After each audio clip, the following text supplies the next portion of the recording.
Добрый день, дорогие друзья! Сегодня на канале Мультимедиа у нас необычный гость. Этот гость из столицы, Валентин Шишкин. Мы будем говорить о невербальном языке. Так? Совершенно верно, да. Я знаю, что, Валентин, ты работал с моделями, то есть Да. С представительницей прекрасного пола. Вот. И, в принципе, ты их учил, как правильно себя подавать. По сути, да, работа начиналась сначала в школах моделей, на конкурсе красоты. В дальнейшем встал вопрос о том, что клиентура расширялась. Начало было, знаете, где? В первый раз я увидел, как 3 женщины накрывали на стол. Вот 2 женщины просто метали, а 3 я залюбовался. Мне всегда было интересно, почему же вот это красиво, а вот это некрасиво. На конкурсе красоты этот интерес был фактически стимулирован. Вот 100 человек, которые пришли на конкурс, из них реально 10 красивых объективно, генетически. Но почему из этих 10 красивых выбирают именно эту, а не остальных? За счет чего происходит выбор? Тогда не было ни цифровых каких-то технологий, мы осматривали видеокассеты на пленке. Я досматривал до дыр. Почему на одну реагируют, на другую нет? И понял, что есть язык, который не связан со словами. Начал копаться, выяснил, что есть 2 сигнальные системы, вторая и первая. И именно вторая – это слова. Они несут минимальную информацию при общении. Но это в основном бизнесовый язык. А впечатление создается на первой сигнальной системе. Мимика, пластика, жесткий или мягкий, да, энергичный или выключенный, жесты. Ну, кроме того, что открытые и закрытые, есть много разных жестов. И внутренние ощущения. Вот есть люди, которые заходят и внутренне говорят, кто здесь? А есть люди, которые заходят и говорят, я здесь. Это мгновенно чувствуется. Ощущается не головой, а инстинктами. Человек зашел, а мы уже чувствуем. Первое, опасен, не опасен. Второе, свой или чужой. И когда принимаются какие-то решения, то зачастую эмоциональная оценка влияет на это. Потому что на рынке, в принципе, примерно предложения одинаковые в ценовых категориях своих. И мы выбираем того, с кем нам комфортно, кто нам свой. А тот, кто чужой, даже если логично хочется с ним работать, но инстинкты говорят, нет, я не хочу. Типичный кейс. Человек-начальник, есть определенные проблемы, ну, например, с управлением внутри коллектива. Приходится кричать, много напрягаться, коллектив не очень эффективно выполняет указания. Проблема в том, что человек ведет себя как низкоранговый. А в стае инстинкты говорят, что слушать надо высокоранговых. Неважно, какие у тебя погоны, пока ты ведешь себя как петрушка условно, тебя слушать не будут. А если будут, то будут спустя рукава слушать. Как только ты начинаешь вести себя более адекватно своему положению, соответственно, тебя начинают не просто слушать, но еще и слышать. Вот яркий пример. Начальник отдела аудита серьезной компании-монополиста энергетического, всероссийского. Ее отзыв. Она говорит, я не ожидала, мы работали над тем, как подавать себя, а первое, что произошло, перестала кричать на своих. Меня начали слышать с первого раза. Первое, что мы делаем, когда люди обращаются к нам, мы отсматриваем видеозапись. Человек заходит, мы делаем видео и вместе с человеком отсматриваем. Человек сам видит, в чем его ошибки. Подача верхняя или нижняя. Не будут слушать нижнеранговых. Условно, всех людей можно разделить на 4 типа. Альфа, главный самец либо самка в стаях. Бета, так называемая аристократия, дворяне. Гамма, это крестьяне, ну просто людины, да, видно? И омеги. Омега это существо такое забитое. Да, ну вот, да. Соответственно, когда мы опаздываем, большинство включает омегу, на всякий случай, чтобы не побили, да. Кто-то пытается альфить, хотя на самом деле не тянет, и такие считают выскочками. Но благодаря работе с невербаликой человек что видит? Он видит яркие свои ошибки и сразу вспоминает. Вот здесь мне сказали, ты выскочка. Почему? Да потому что ты задирал голову, торчал и пытался разговаривать вот так. Но это не твое, да? Начальство видит в себе гаммовые проявления. Резюмируя, как это реально применить, отсними себя на видео, сядь и просто посмотри на замедленного 2 раза. Ты сразу увидишь себя. То есть человек, независимо ни от чего, он все равно себя проявляет так, какой он внутренне, насколько я понимаю, так ведь? Более того, если мы хотим повысить как-то свой ранг, да, попытаться повлиять, на короткой дистанции это возможно. Ну, то есть как, вот есть до-процесс, есть сам процесс, есть предпроцесс. До процесса мы нервничаем, собираемся. В процессе мы въезжаем постепенно, все хорошо. А после процесса неопытный становится собой. Спасибо большое, я ухожу. Недавно готовил 2 кандидатов в депутаты. Выступали огненно, уходили как побитые. получается, что ты тратил энергию и время людей ровно на процесс. Значит, энергии у тебя недостаточно, значит, ты переодеваешься при людях. По сути, переодевшись в нижнеранговую подачу, ты говоришь, только что я врал все это время. Вот отследив себе эти вещи, можно элементарно понять. Во-первых, не надо высоко торчать. Во-вторых, выключайся там, когда тебя перестают видеть последний. Условно, пока ты не сел в машину, тебе нельзя менять уровень подачи. Ты, если внутренне не являешься тем, кем есть, то есть прежде всего Кажешься. надо начать с того, чтобы менять себя изнутри, наверное, все-таки, да? Кстати, очень интересный момент. Большинство ребят, которые работают с собой, так или иначе прокачиваются, работают с внутренним. Мы работаем с внешним. Меняя внешнее, Мы действуем на внутреннем. да, именно вот с этим Я алгоритмом. понял тебя, да. Проводились исследования, брали у группы состав крови, а дальше часть группы просили сесть в позы, в которых они тратят энергию на зажатости, в дискомфортные. Другую группу просили сесть в позы, в которых им комфортно, даже больше занять место, называемую позу победителей. Через 1,5-2 минуты химический состав крови по анализу менялся у первой и второй группы. То есть, ну, условно, если ты улыбаешься вот так, сначала тяжело натянут, то постепенно ты внутренне все равно становишься расслабленным. Если ты зажат, ты можешь как угодно внутренне работать, но ты ничего с этим не сделаешь. Занял чуть больше места, приходит успокоение. Набрал побольше воздуха. Да, меньше, глубже, спокойнее. Чувствуется, да? Друзья, я чувствую просто, тренинг идет на определенном каком-то уровне. Я не знаю каком, но я становлюсь лучше. Спасибо тебе, Валентин. Большинство людей крайне эффективны. Мало энергии, мало времени, надо запустить много процессов и ускориться, чтобы успеть. Ну, это логично. Но это резко меняет подачу. Вот посмотрите. Здравствуйте, сегодня мы будем с вами говорить. Уровень впечатления. Видно, да? Никакой. Немного замедляюсь. Здравствуйте. Сегодня мы с вами будем говорить. Размеренно, понятно, с расстановкой. А теперь я просто выключу вообще логику в своем выступлении. Добрый день. 612 504 385. Важно не что ты говоришь зачастую, а как ты это говоришь. Никакой логики в цифровом выступлении нет, а подача сохранена. Значит ли это, Валентин, что если мы будем каждый день методично, утром, вечером, а еще лучше и днем, следовать твоим установкам и делать все так, как положено по невербальному общению, то есть выстраивать себя именно таким образом, то мы можем достичь неимоверных результатов. Я бы сказал, что это похоже на умение водить машину. Вот сначала садишься и... Как страх. Да. Потом постепенно въезжаешь, До автоматизма довести. а потом ты вообще не думаешь. Да. Далее все. Ты пьешь кофе, разговариваешь по телефону, одним глазом следишь за происходящим, и все происходит само по себе. А также можно сравнить с тем, как мы учились писать. Сначала ты делаешь кружочек, палочку, да, потом ты учишься писать слова, а когда ты доходишь до уровня сочинений, ты не думаешь о том, как писать. Рука работает сама. Но это автоматизм. Спортсмены это хорошо знают, музыканты это хорошо знают. Те, кто хоть чему-то учился, тренировался именно, навык вырабатывал. Тот же самый алгоритм.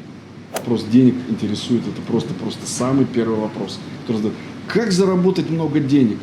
Может быть, действительно начать с того, чтобы невербально себя подавать именно таким образом, что ты действительно человек, который обладает огромным состоянием и который может влиять. Это я уже стараюсь играть. Правильно ли это делаю, скажи? Ну, это я делаю это просто вот как изнутри, как чувствую. То есть, когда денег достаточно в определенном обществе, выбирают не у того, у кого прям вот много денег, выбирают по деньгам голодные. А в основном общаются с теми, с кем комфортно. Предположим, вы владелец компании, есть вариант заключить контракт, ну не заоблачный, да, там не манна небесная, а контракт. Кого вы выберете? Кто даст немножечко больше прибыли, если вы вынуждены с человеком общаться, да, в процессе, или того, с кем вам комфортно? Ну, конечно, тебе комфортно. Ну, вот для меня по опыту логика говорит, надо больше денег, да? Да. А ощущения говорят, слушай, я к вечеру такой выжатый, он мне выносит мозг, он что-то... Давай я возьму покомфортнее, поспокойнее, зато к вечеру я буду не такой уставший. А по уровням подачи очень часто на выступлениях вот это четко видно. Человек начинает идти, не будучи в этом состоянии, он прям при всех переодевается, все, дальше можно не выступать. Вот он идет, скомкавшись, И собрался. Выстроил себя, да, одел пиджачок. А теперь я готов вам врать. Тоже энергетическая компания, топы. Мне говорит, ребят, мы умеем выступать, проблема другая. Нам надо провести бюджетный комитет, чтобы на нас матом не орали. Как это сделать? Мы разобрали по видео. Проблема всех в том, что они ждали, что на них начнут орать. Орать именно. Вот он читает свой доклад, там, да, 6-й пункт, та-та-та-та-та-та. Когда человек находится в подаче омега, любой другой, особенно начальствующий, ну вот что хочется сделать с таким человеком? И мы с ним учились работать мешочек на голову и держать достаточно высоко, то есть по силуэту, не понижать, да, силуэт, и уходить учились. Потому что он убегал прямо. Его коллега тоже достаточно быстро уходил. Например, я выступаю на 5-6 скорости, 5-я средняя, 1-я самая медленная, 10-я самая быстрая, 5-я 6-я, а ухожу на 7-й и 8-й. О чем это говорит? Что я убегаю, мне некомфортно. Такого хочется вслед. Вот его обратная связь. Я, говорит, уходил, я чеканил фактически шаги победителя. Ждал вот этого щелчка. На последний момент, когда я уже почти сел на кресло, он говорит, ну что, можешь, когда хочешь. На всех остальных, к чему рассказываю, зачастую не сам процесс важен, а постпроцесс. Соответствуем ли мы тому, что мы декларируем на самом процессе, либо нет. Сейчас век коммуникации. Да. То есть у нас есть очень много помощников, но тем не менее вот это живое общение с человеком для меня лично, оно просто незаменимо. И все вопросы, которые я могу сделать не через телефон или какие-то другие там средства связи или там электронные какие-то средства. То есть я стараюсь максимально встретиться с человеком и поговорить. Понятно, что выстраивая отношения, ты результата добиваешься в итоге. Вот. Поэтому я понимаю, что невербальное общение – это очень большая такая сфера, которую нужно постичь. Но тем не менее это только часть. По сути, невербалика – это как бы подфундамент, даже не фундамент, подфундамент, который несет все остальное. Точно, то есть подфундамент. Это как? Но вот когда мы… то есть еще до фундамента. Да, когда мы строим дом, мы сразу кладем фундамент на землю или мы все-таки готовим? Подушечка там, да. Вот именно это является основой. Человек заходит, садится, и мы 5 минут с ним беседуем. Потом мы прокручиваем видеозапись. Если сонастройка произошла, и мы двигаемся примерно в одном ритме, примерно в одном состоянии находимся, скорее всего, мы готовы к заключению какого-то контракта. Даже если у нее нет большого количества денег, скорее всего, в дальнейшем вам будет комфортно друг с другом, и вы найдете плюсы, пусть не с первого раза. Берем другой пример. Человек с большой стоимостью принятия решений, много денег. Ты подходишь, ты начинаешь тянуться к этим деньгам, да, через него. Ты видишь, нет подстройки. Надо сейчас говорить о чем-то важном? Или энергию надо направить на сонастройку с ним? На сонастройку. Может быть, найти какие-то общие ниточки, которые… И пока они не найдены, конвертировать вашу встречу в конкретно. Да. Вот приведу пример. 99-й год, я приезжаю в маленький городок, организовывают мероприятие. Заключаю договор, все хорошо. В последний момент мне отказывают в аренде. В чем проблема? Все оплачено. Мне говорят, иди разговаривай со старшим. Иду разговариваю, сидит человек, ест в кафе. Я пытаюсь ему что-то объяснять с уровня гаммы. Он даже не слушает. В последний момент я понимаю, что все, мимо. Я подхожу, беру тарелку, так двигаю, говорю, что вы едите? Ну, на ты, что ты ешь? Он поднимает глаза, и я понимаю, что он в первый раз вообще меня начинает воспринимать. То есть вот с этого момента кто ты? Я говорю, я такой-то, что тебе надо?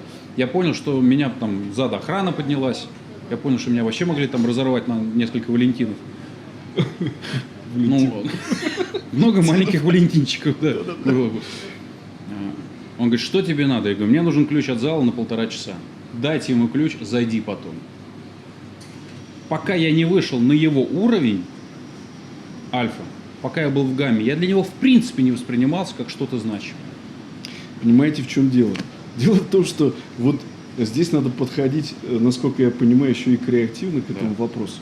То есть ты не можешь достучаться, да, ты можешь биться сколько угодно, но если бы не сделал Валентин вот этого шага, ну ничего бы не получилось в итоге, Да, правильно? Да, так и было. То есть ищите тот момент, ну, конечно, если те нюансы и те подходы, которые вы уже используете, они не работают, Да.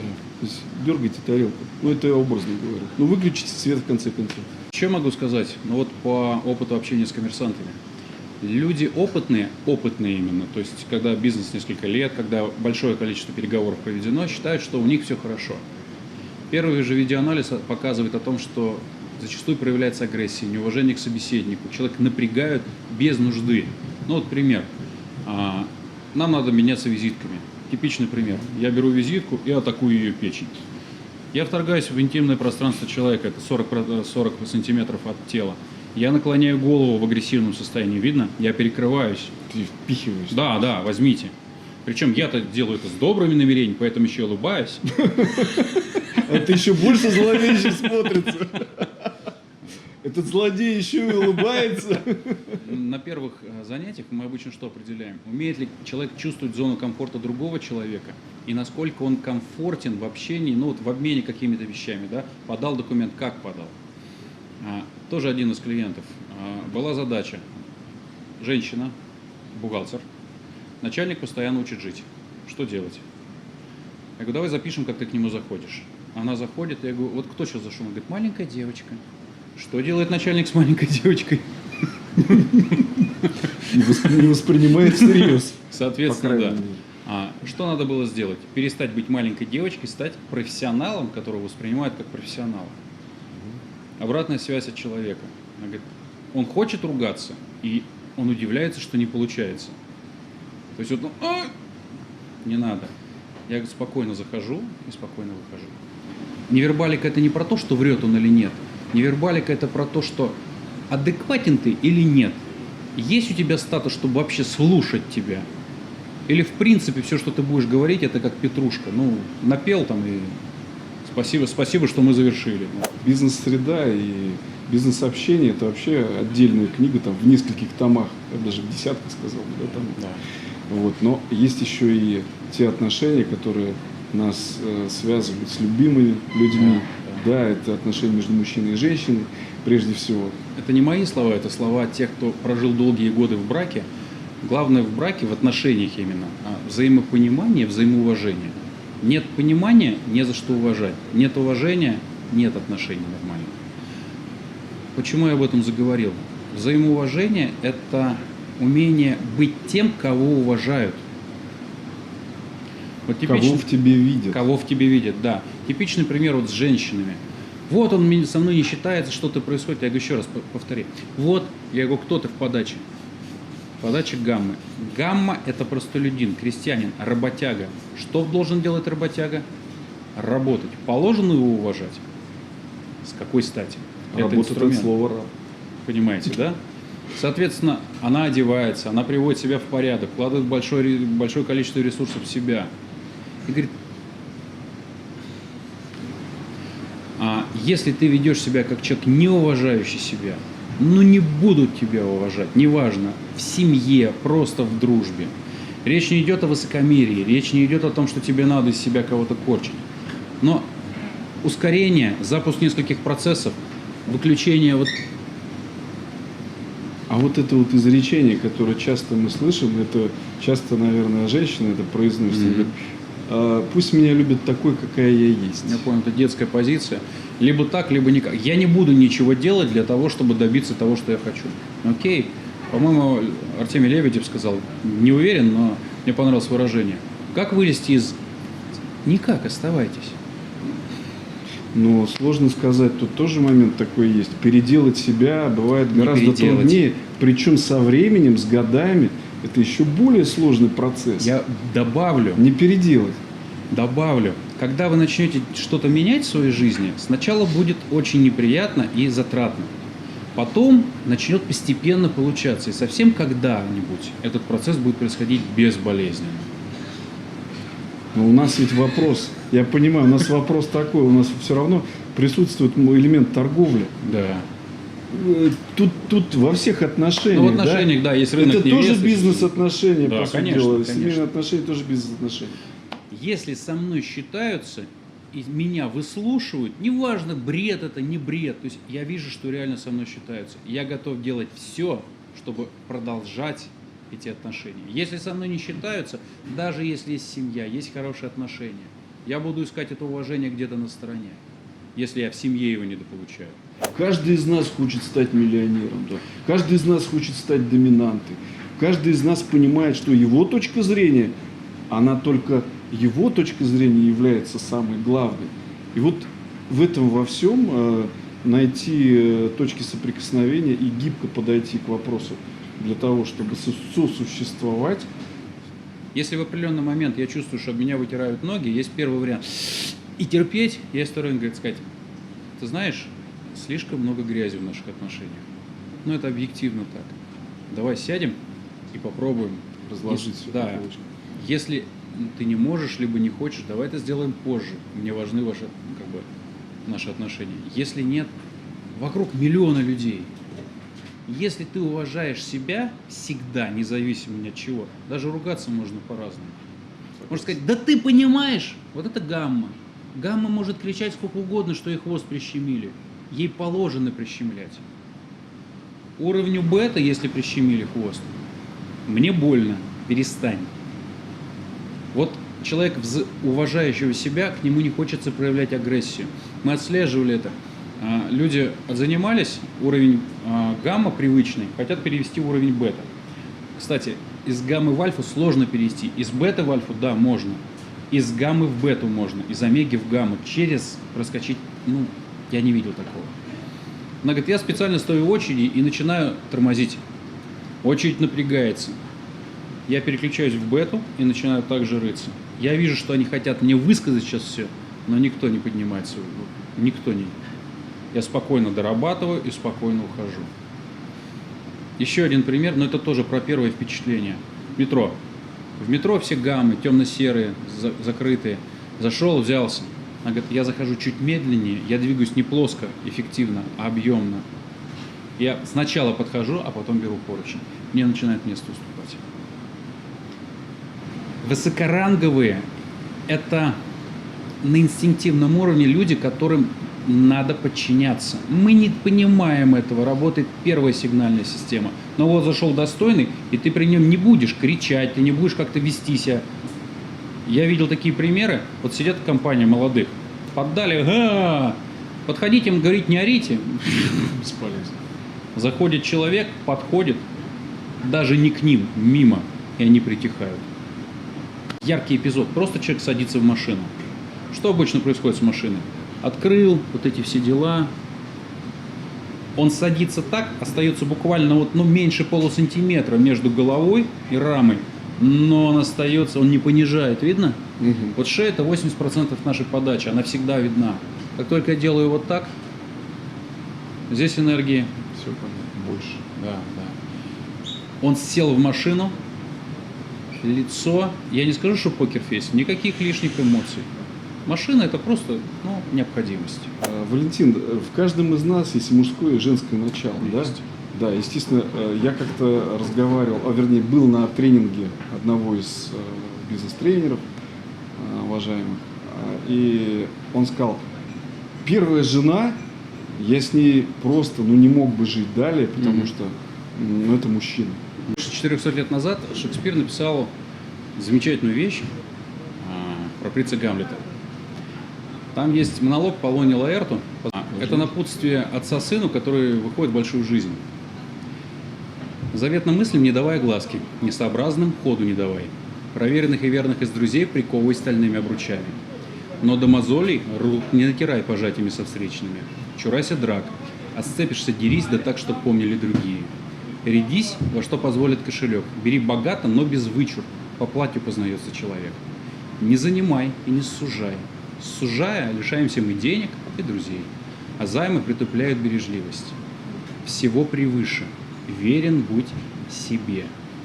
Если ты не верен себе, если ты себя не считаешь человеком, который достоин уважения, если ты привык быть в гаммовых этих делах, тебя не будут уважать, и ты не добьешься того, чего ты спокойно, не напрягаясь, мог бы добиться, уважая себя и уважая оппонента. Что характерно, бета-подача аристократическая аналогична. Мало эмоций, инстинкты подвержены. Вот это как раз люди бизнеса. Люди, которые стремятся к альфовости, это инстинктивные люди. В бизнесе они непредсказуемы, с ними не хотят иметь дело. Это рок-звезды, это футболисты, это какие-то такие вау, да, и чего от него ждать? Обезьянка с гранатой. Бизнесовые люди логичны, спокойны, предсказуемы. Да, там что-то происходит, но я стабилен. Вот когда я внутри себя это ощущаю, в бизнесе, в делах, просто во взаимоотношениях, многое становится легким, и недостижимые вещи становятся достижимыми. Что для тебя мудрость? Ощущение комфорта, которое я могу передать другим и которое я могу перенять у других. Ученик и учитель. Ученик не хочет учиться. Учитель сидит, медитирует и учит ученика. Вот летают утки, садятся на озеро, ну вот как здесь, да? Ученик скакивает: учитель, утки летят. Тот, не открывая глаз, берет хворостину, бьет его по ногам, кладет хворостину и продолжает свое действие. Так за что учитель? Утки летят. Вот для меня мудрость, наверное, это утки летят, когда я начинаю созерцать и вкушать то, что есть. Ты с разной аудиторией работаешь. Вот как по-твоему, по прошествии лет, понятное дело, ты не вчера начал этим заниматься, да? Как по прошествию лет, на мой взгляд, все больше и больше людей этим интересуются. Да. Четкая совершенно корреляция со стоимостью принятия решений. Если стоимость принятия решения равна, ну, грубо говоря, недельному пропитанию в среднем кафе, в среднем ресторанчике, человек, да, это интересно, но он не видит, как применять. Если стоимость принятия решения равна, ну, хотя бы годовому заработку среднего обывателя, такие люди очень внимательно относятся к этим деталям. Мне недавно сказали интересную вещь. Он говорит, чтобы понять, кто ты, интроверт или экстраверт, надо понять, как ты отдыхаешь. Я отдыхаю без людей. Есть, буквально, по пальцам одной руки можно пересчитать людей, с которыми мне реально комфортно, с которыми я могу отдохнуть. То есть это, по сути дела, если ты оказываешься в компании людей, ты начинаешь работать. Включается сканер, да. Причем это даже не только на людях. Вот ты смотришь фильм, наслаждайся. Нет, голова выключает сюжетную линию, начинает отсматривать поведение, сопоставлять. Это любой профессионал страдает профессиональной деформацией своей. Для меня это вот так. Идет красивая девушка. Я не вижу девушку. Я разбираю, я снимаю верхнюю одежду, снимаю прическу, снял мейк. Я смотрю, как кинетически она двигается. Вот здесь плюс, вот здесь минус. Ты серьезно? Я действительно вижу их. Я раскладываю, вот как будто взрыв схемы же есть, да? Берем перфоратор, к нему всегда в продаже продается взрыв схема, когда все детали разложены в объеме. Вот я вижу взрыв схемы человека сразу же. Предположим, да, зашла девушка, она мне нравится, я ей понравился. Такая вот хрестоматийная схема.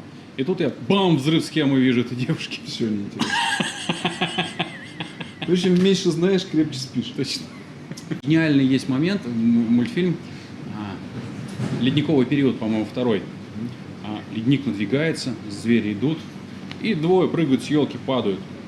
Один говорит: ребята, это же трагедия, мы же погибнем. Он говорит: хочешь, мы скажем тебе наш секрет? Мы очень, очень тупые. Неужели вас совершенно не беспокоит неминуемая смерть? Бип. Голову выключаешь, и ты становишься счастливым. Давай сейчас просто для наших зрителей несколько ключевых моментов определим для того, чтобы уже Можно наконец начать работать с собой, да. воспользоваться тренингами, которые, я вам точно говорю, делают просто колоссальные вещи, развивают очень здорово и помогают достигать цели. Итак, 5 главных моментов, на которые ты хотел бы обратить внимание. Что самое доступное и легкое, и незатратно по силам вкладываемым, немного уменьшить скорость. Скорость разговора, скорость движения немного. Как только вы чувствуете, что вы куда-то бежите, скорее всего, выигрыш составит пару секунд, минуту. Это не критично в большинстве случаев. Замедлиться, успокоиться, войти в баланс. А второе, что доступно, это количество процессов. Посмотрите. Например, я хочу взять стакан воды. Я смотрю на нее, тянусь рукой, я еще делаю шаг, 3 процесса. Все, что больше 2 процессов, меня выводит из баланса, напрягает. Смотрите, вот стакан стоит, мне его надо взять. Что делает обычный человек? Я смотрю, я тянусь, я беру 3 процесса. Я могу сначала посмотреть, потом спокойно взять. Дальше. Если я работаю эффективно, моя задача быстрее попить, правда? Голова идет к стакану, понижение. Я могу сначала донести стакан, потом попить. Работа эффективная – это не много процессов за одно время, которые меня напрягают, а разложение процессов последовательно, которые в итоге экономят твою энергетику. Ваша поза. Вот вы сидите, вы работаете. Если ваша поза тратит энергию, а тратит она когда? Вот мой нормальный силуэт, если я занимаю много места, я все равно трачу энергию. Слишком много. Если я занимаю мало места, я трачу. Сядь комфортно. Если тебе некомфортно, сдвинь, адаптируй пространство. Ну, например, стул, да? И сядь так, что тебе было комфортно. Как только это произойдет, ты перестанешь тратить энергию на зажимы и начнешь ее направлять туда, куда тебе нужно. Итак, чуть-чуть замедлить скорость. Второе, перестать себя грузить больше, чем 3 процессами за один раз в единицу времени. Третье, твоя поза должна быть комфортна твоему телу. Все, что ты умеешь, пока тебе некомфортно, ты не сможешь сделать эффективно. Я постоянно наблюдаю массу людей, которые пытаются что-то делать по ходу дела. Как в старом анекдоте, да, хочешь покушать, возьми арбуз, да, и поешь, и попьешь. Он говорит, ну ты попробуй заниматься сексом в присядку, и занимаешься, и напляшешься. Слушай, спасибо тебе огромное, потому что я бы мог бесконечно продолжать с тобой общаться. Это на самом деле очень интересно. И обо всех темах поговорить хотелось бы. Но я думаю, что у нас такая возможность будет в будущем. Ну, а нашим зрителям хотел бы сказать, приходите на тренинги Валентины Шишкина, и я точно уверен, вы будете там, где желаете быть. Благодарю. Мне было действительно интересно, интересные вопросы. Я могу сказать, что вы сможете получить сильное конкурентное преимущество по сравнению с другими. Вот это, наверное, основное. А как его применять, зависит будет уже от вас. Специально для вас канал Мультимедиа Валентин Шишкин.